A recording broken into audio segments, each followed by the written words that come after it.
അസ്സലാമു അലൈക്കും. അപ്പോൾ ഇന്ന് ഞങ്ങളുടെ +2 ബാച്ച് എല്ലാവരും കൂടി ഒന്നിച്ചു കൂടാമെന്ന് കരുതി. ഏറെ നാളുകൾക്ക് ശേഷം എല്ലാവരും ഒന്നിച്ചു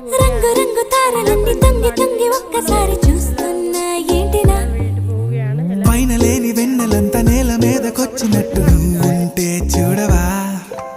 మంచువాన నన్ను ముంచనంట, వాన విల్లు మీద ఇల్లు కట్టెనెవ్వరంట. ఈ లోకమంతా నిన్ను చూసినంట, ఏ దిష్టి నిన్ను తాకకుండా ఇంటిలోన దాచుకుంటా. రంగు రంగు తారలన్నీ తొంగి తొంగి ఒక్కసారి చూస్తున్నా ఏంటిలా. ఆ పైన లేని వెన్నెలంత నేల మీదకొచ్చినట్టు నువ్వు అంటే చూడవా. చిన్న